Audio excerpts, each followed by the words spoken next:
Good morning, students. My name is Samuel Chukwuemeka. In this video, we shall discuss rounding numbers to significant digits or significant figures. In America, we say significant digits. In Nigeria, we say significant figures. They mean the same thing. Let's look at the rules. Rule number 1. All non-zero digits are significant. Examples of rule number 1. If we have 524, 524, how many significant digits are there? This is 3 significant digits. I'm going to use SD to mean significant digits. S.D. Another example, if we have 22.538, how many significant digits are there? We count it 1, 2, 3, 4, 5. It is 5 significant digits. When we talk about significant digits, we do not really pay attention to the decimal place. Significant digit is different from decimal place. Rounding to significant digits is also different from rounding to decimal place. We just count the digits, all the non-zero digits. We do not pay attention to the decimal. Rule number 2. Zeros between non-zero digits are significant. Let's take an example of this rule. If we have 3.0476, in this case, we see that there is a 0 between non-zero digits. So when you have a 0 between non-zero digits, that 0 is still significant.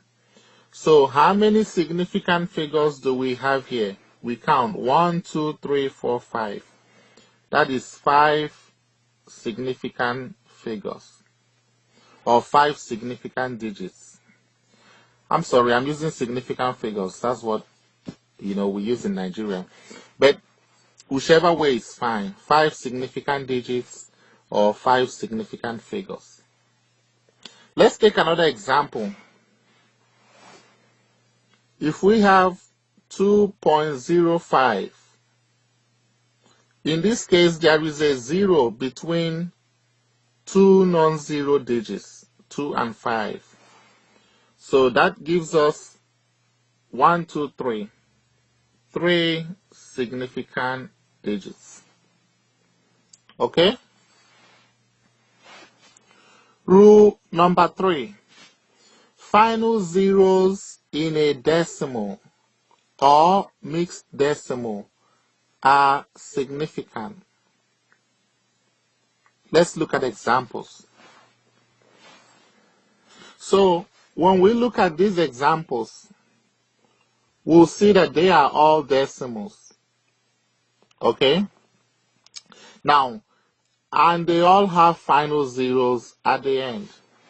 So what will number 1 be? How many significant digits? We counted 1, 2, 3. This will give us 3 significant digits. Number 2, 2.500. We count it. It gives us 4 significant digits. The next one, 1, 2, 3, 4, 5. The next one gives us 5 significant digits. The last one also gives us 5. 2224.0. When we count the digits, 1, 2, 3, 4, 5. It gives us 5 significant digits. Some of you might ask the question, why is it that the zeros count? I know we understand that zeros after the decimal is usually irrelevant. Like when you look at number 1, 2.50 is the same thing as 2.500. Is the same thing as 2.5. But that is when we are solving applications, when we are solving the main calculations. When we are dealing with significant digits, whatever the number of digits that you are given, you have to follow the rules to make sure that it is significant. In this case, we are not actually solving any calculation.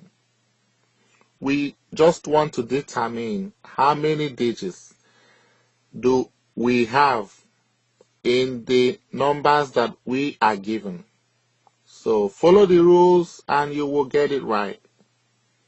Let's go to rule number 4.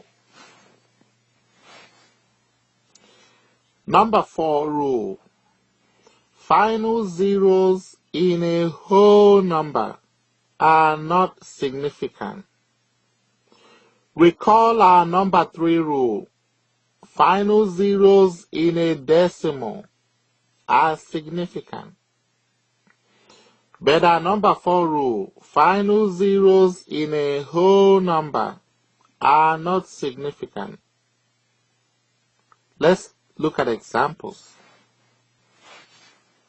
When we look at these examples, these are all whole numbers.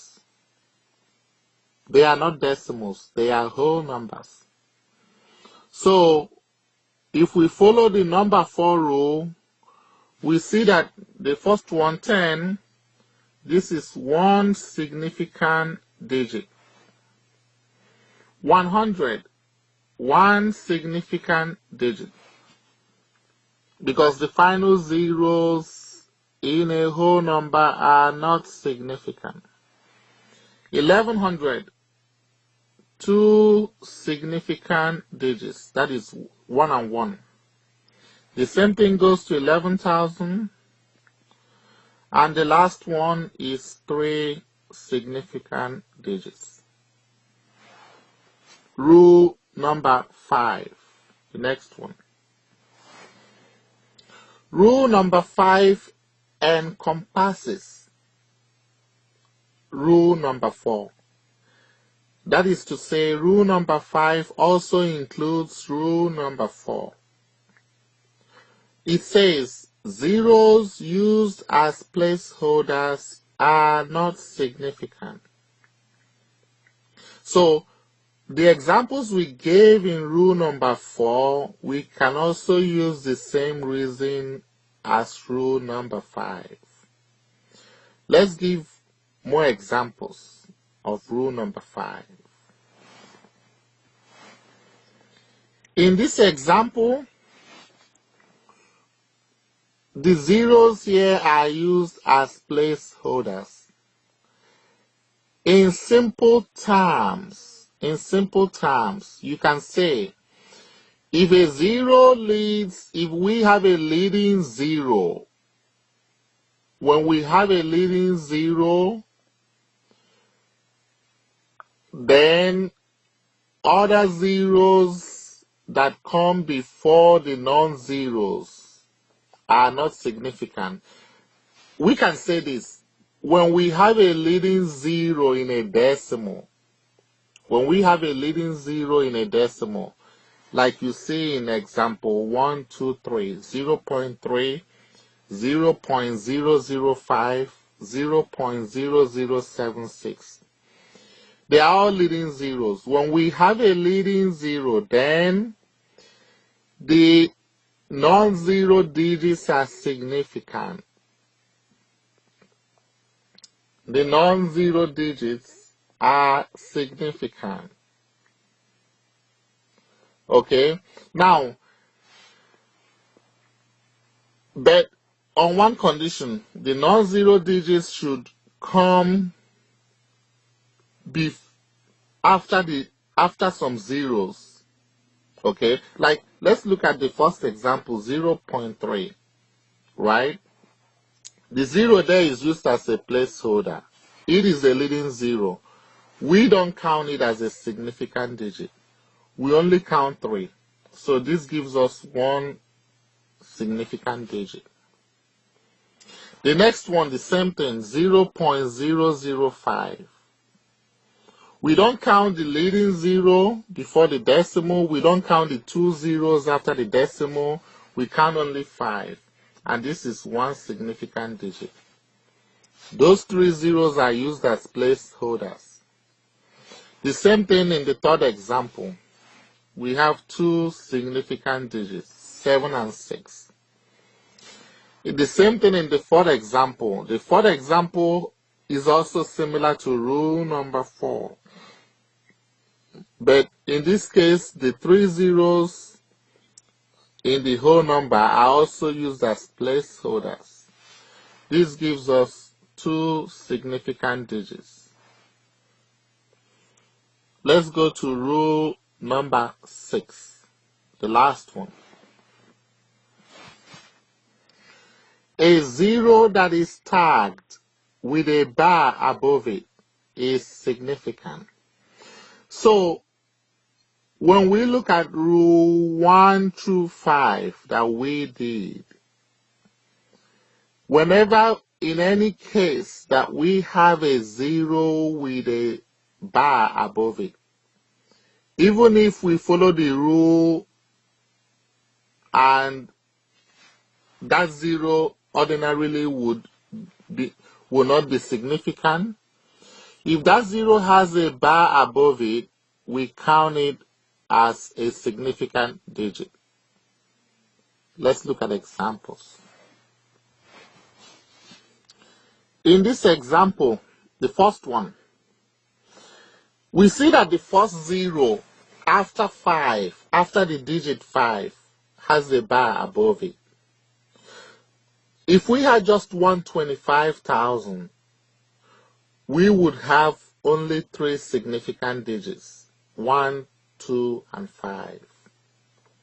But in this case, we have the bar above the first zero. Because of that, we have 4 significant digits.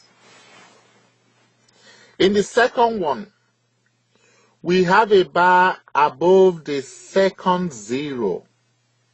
So that means that zero is significant. And because it's significant, remember our second rule.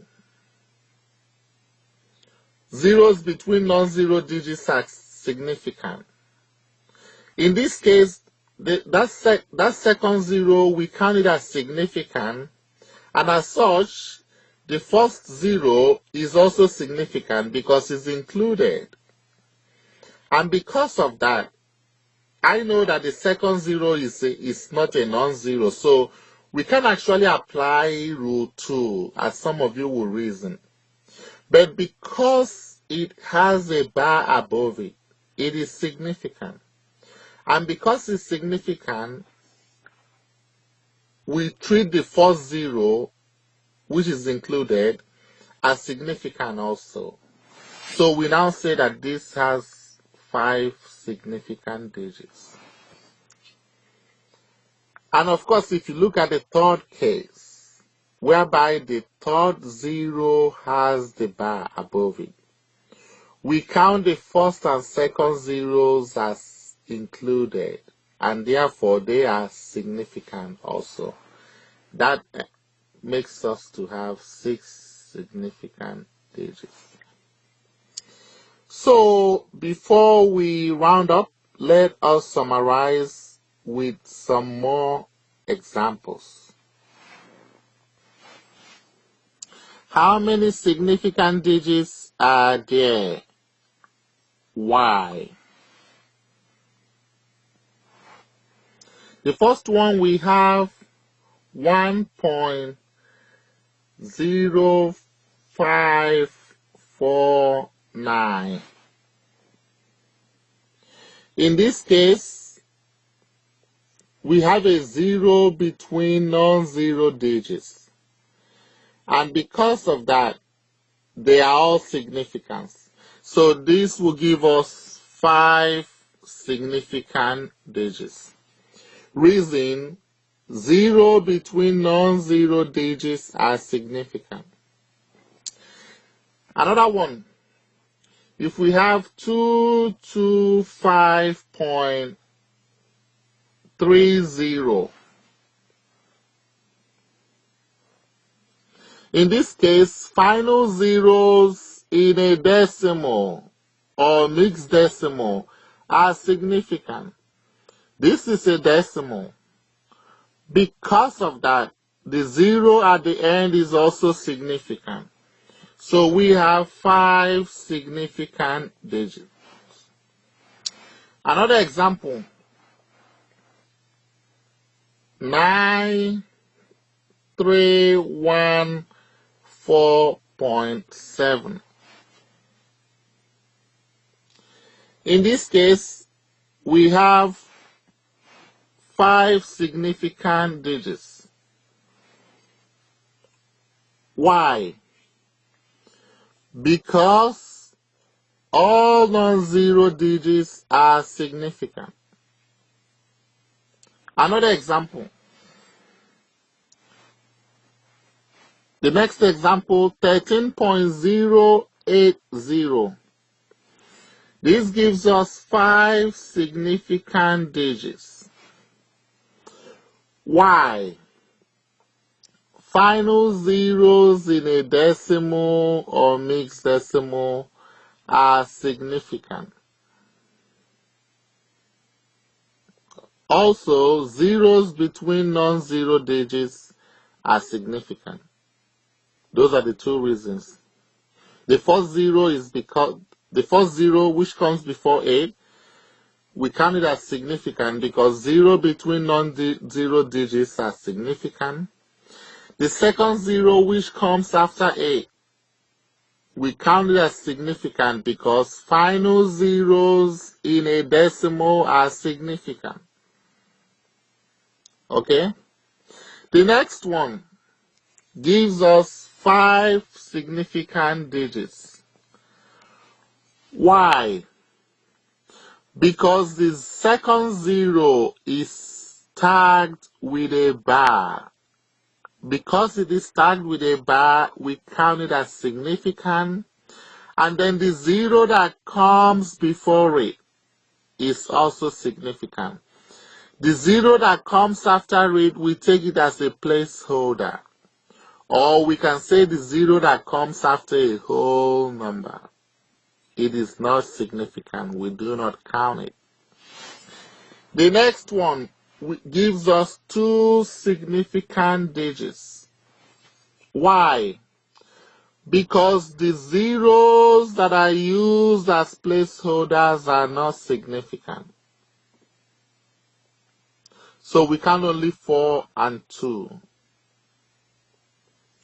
The next one gives us 5 significant digits. Why? Because the final zeros in a decimal are significant. More examples. In these examples, the first one, 0.014, gives us 2 significant digits because zeros used as placeholders are not significant. Second one, 0.0140. Remember, final zeros in a decimal are significant, so we will count the 0 after 4. But we shall not count the 2 zeros. We shall not count before 1. We shall not count the leading 0 before the decimal and the 0 after the decimal. Those zeros are used as placeholders. We shall not count them. But we shall count the 0 after 4 because final zeros in a decimal are significant. That leaves us with 3 significant digits. Take note of that, please. The next one, we have a 0 tagged as a bar at the end. Leaves us with 5 significant digits. The next one, the final zeros in a decimal are significant. So the final 0 is significant. And also the 0 between the decimal and 2, the 0 between 7 and 2. Zeros between non-zero digits are significant. We count it also. So that leaves us with 4 significant digits. Okay? At this junction, I would like to conclude this lesson. I hope that with these examples, you can now solve the questions in your book. If you have further questions, please feel free to email me or text me or make a comment on my YouTube page. Thank you for listening and have a great day. Bye.